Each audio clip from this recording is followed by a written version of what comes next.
They told you to stay positive no matter what, but they never told you what happens when you bury pain under a fake smile. They told you to look on the bright side, but they never told you how exhausting it is to ignore your real emotions just to seem okay. Toxic positivity is pretending everything is fine when your soul is crying for help. It's the pressure to silence your struggles because society has labeled vulnerability as weakness. It's being told, just be grateful when your heart is breaking and all you need is someone to listen. Sometimes real strength isn't found in smiling through pain. It's found in acknowledging the pain exists. Healing doesn't come from forced cheerfulness. It comes from honest reflection and raw truth. You don't need to be positive all the time to be worthy, to be strong, to be growing. Being human means feeling deeply, and not every moment of growth feels good. Suppressing your sadness in the name of positivity only delays your healing. It is okay to be not okay. It is powerful to admit that things are hard. It's human to struggle, to cry, to break, and then build yourself up again, not with fake smiles but with real courage. You don't owe the world a constant smile. You owe yourself authenticity. Stop faking it until you break. Start facing it until you rise. Let the darkness teach you what the light cannot. Real growth doesn't live in denial. It thrives in truth. You're not negative for being honest. You're real, and that's the beginning of real strength. In a world obsessed with optimism, we're often taught to smile through everything, to keep our heads high no matter what storms rage inside us, and to never let others see our pain because vulnerability has been framed as weakness. We hear phrases like, stay positive, don't dwell on it, or just focus on the good, so frequently that they begin to feel like commands rather than comfort. But when these words are repeated at the wrong time, they become weapons, tools that silence rather than heal. When someone is grieving, broken, overwhelmed, or barely holding on, being told to just think positive can feel like a dismissal of their reality. It pressures them to put on a mask and act like everything is okay when it's not. And the longer that mask stays on, the harder it becomes to take off. This culture of relentless positivity can be deeply damaging because it doesn't leave room for the full spectrum of human emotion. It tells us that sadness, anger, fear, and doubt are problems to be fixed rather than signals to be understood. So we bottle up what we feel, thinking we're doing the right thing by choosing positivity, but inside, we're building a volcano of unexpressed emotion that will eventually erupt. We become experts at pretending, skilled at hiding, and afraid of being real. Instead of healing, we postpone it. Instead of processing, we suppress. And in doing so, we slowly lose touch with ourselves.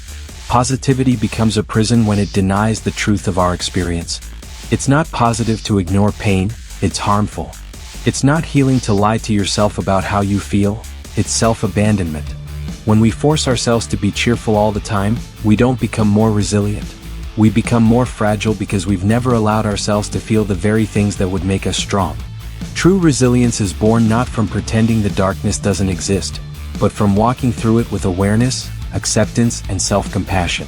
Until we recognize that constant positivity is often emotional suppression in disguise, we'll keep wearing smiles that don't belong to us and living lives that don't feel honest.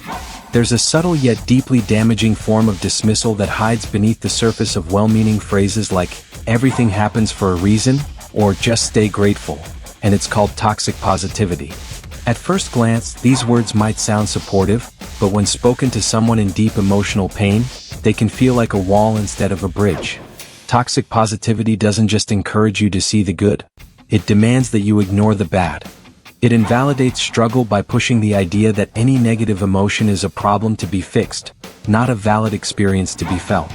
When someone opens up about their pain and is met with forced cheerfulness, it creates a sense of emotional abandonment.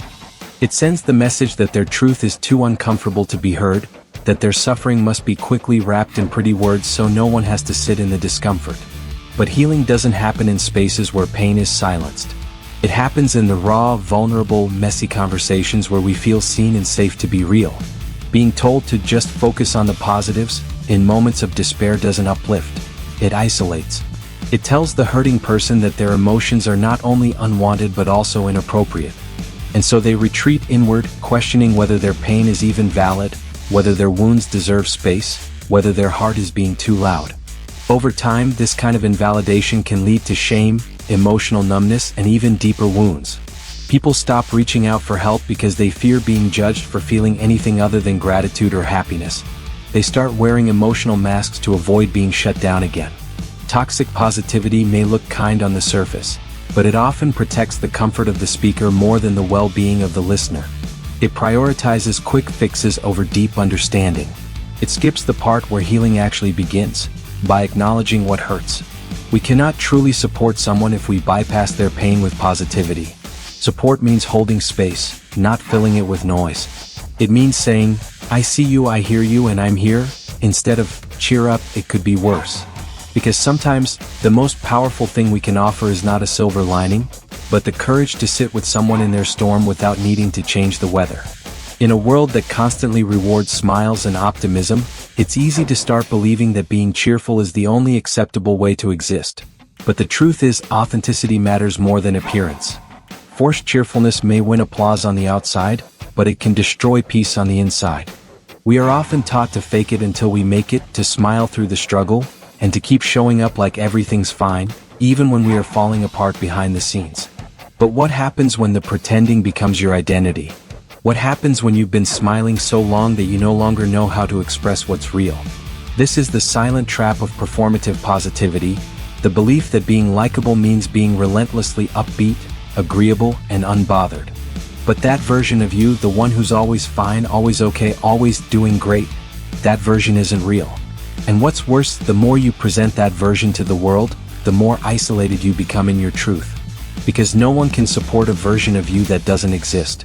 You start to feel invisible even in a crowd. You may receive compliments, likes, approval, but it all lands shallow when you know none of it is for the real you. Because real is where healing lives. Real is where connection starts. And real is where you remember who you truly are beneath all the pretending. We've been fed the lie that strength looks like silence, that bravery means holding it all in, and that resilience is proven by how well we hide our pain, but nothing could be further from the truth. Real strength is not found in pretending everything is fine. It's found in the moments you admit, "I'm not okay," and allow yourself to feel it without shame. Vulnerability is often misunderstood as weakness, but in reality, it is one of the most courageous acts a person can choose. It takes far more strength to open up about your pain than it does to bury it beneath a fake smile. It's easy to build walls, to shut down, to wear masks, but it takes extraordinary courage to take them off. When you choose vulnerability, you are choosing honesty over image. You are saying, "This is my truth and I'm willing to share it, even if it makes others uncomfortable, even if it makes me uncomfortable." And in doing so, you allow yourself to be seen, not as an illusion of perfection, but as a human being worthy of love, empathy, and support. Vulnerability is how we connect. It's how we break the silence that keeps us suffering in isolation.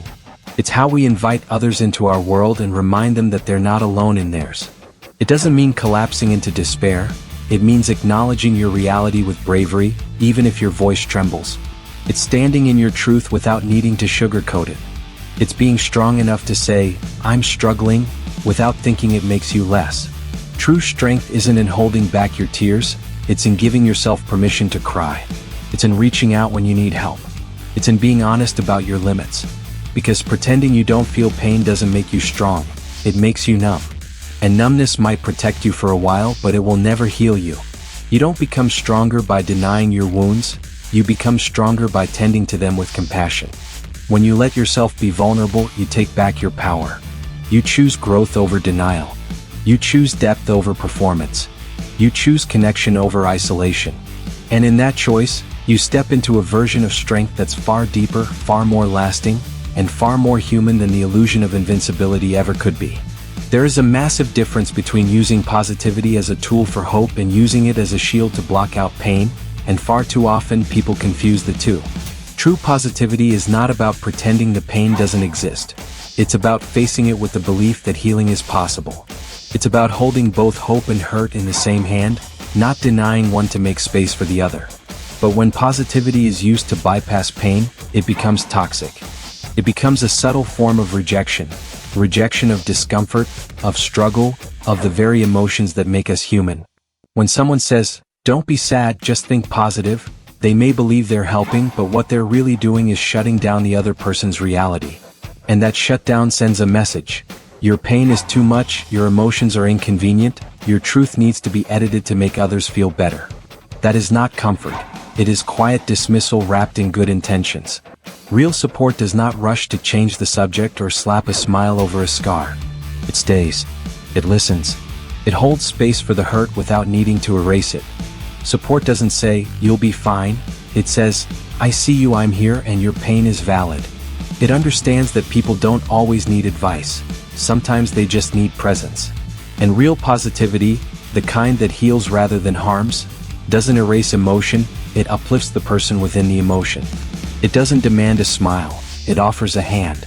It says, you're allowed to feel broken and still believe in your healing. Because supporting someone isn't about changing their feelings, it's about accepting them, standing beside them, and walking with them at their pace, not yours. We've created a culture where positivity is seen as the ultimate cure, but in reality, empathy is what people crave. They don't want to be told to stay strong, if it means they have to pretend they're not falling apart. They want the freedom to be real without being judged for it. So let's stop using positivity as a substitute for presence.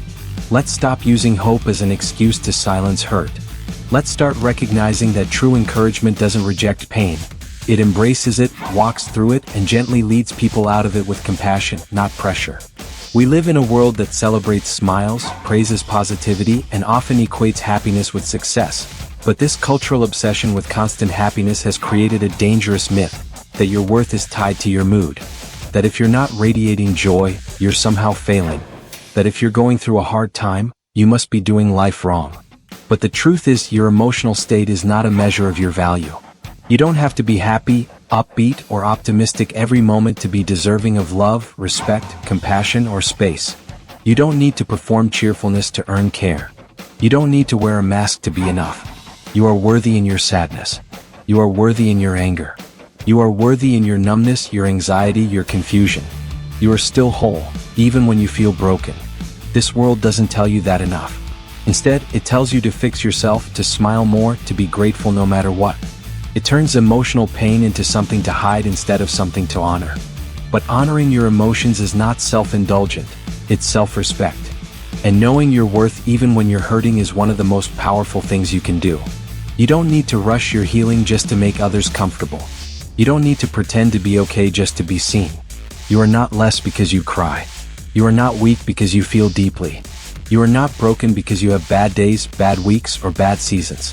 Your light is not gone just because your sky is dark. Your humanity is not a flaw, it's a fact. And your value does not decrease when your heart feels heavy. We must stop believing that our emotions make us unworthy. We must stop measuring our self-worth by how good we are at hiding our pain. Because when you believe that you are only lovable when you're happy, you start abandoning parts of yourself that need love the most. You start disconnecting from your truth to gain approval. And that disconnection creates a loneliness no amount of surface-level smiles can fix. You are allowed to feel what you feel. And you are allowed to be seen in all of it. Because your worth is not conditional. It is not negotiable. It is not something you have to prove through positivity. It simply is, always has been, always will be, regardless of how you feel today. Healing doesn't begin in the moments we fake a smile, push down our pain, or distract ourselves with empty affirmations. It begins the moment we stop running from our truth and start sitting with it. Denial may feel safer in the short term, but it is never a path to lasting peace. It might numb the pain, delay the breakdown, or buy us some time, but the longer we avoid what hurts, the deeper it embeds itself in us. Pain that is buried alive never dies, it only grows heavier in silence. We're taught to stay strong, to keep moving, to not dwell on the negative, but these phrases are often just polished ways of saying, don't deal with what's real. And when we don't deal with what's real, we lose touch with who we are. True healing demands that we face the parts of ourselves we've tried to ignore. It asks us to sit in the discomfort we've spent years avoiding. It calls us to confront the memories, the wounds, the fears, and the stories we've been too afraid to tell. It requires honesty, raw, unfiltered, unpretty honesty. Not just to others, but to ourselves. It's admitting, I'm not okay, without a follow-up justification. It's asking, what am I really feeling? Instead of covering it up with a motivational quote. It's choosing to feel the grief, the anger, the heartbreak. Not because we want to, but because that's what the wound needs to heal. Healing is not about pretending you're fine. It's about honoring where you are and having the courage to walk through it, step by step, without the pressure to look perfect along the way. It's messy. It's non-linear. It's full of breakdowns, relapses, breakthroughs, and growth that often happens in the dark, unnoticed by the world. But it is real. And real healing will never come from lying to yourself about what hurts. It will never grow in the soil of denial. It requires truth. Truth about how you feel. Truth about what you need. Truth about what you've been through. Because only when you see your pain clearly can you start to release it. Only when you name it can you face it. And only when you face it can you finally free yourself from it. You do not need to pretend to be okay to move forward. You just need to be honest enough to begin. So no, you don't have to smile when your heart is breaking. You don't have to fake strength just to prove you're okay. You don't have to bury your pain beneath 1,000 quotes about gratitude. You don't have to rush your healing to meet someone else's comfort zone. You don't have to be perfect to be loved. You don't have to be cheerful to be seen. You don't have to hide what hurts to be accepted. What you do need is honesty, space, patience, and the freedom to feel. Because healing doesn't happen in denial. It begins the moment you decide to tell the truth. And no matter how long you've been silent, your truth still matters. No matter how many times you've been told to smile, your sadness is still valid. No matter how strong you've tried to be, it's okay to rest. It's okay to not be okay. And it's more than okay to take off the mask and finally breathe. Because that breath, that raw, real, imperfect moment of honesty, is where your strength begins again.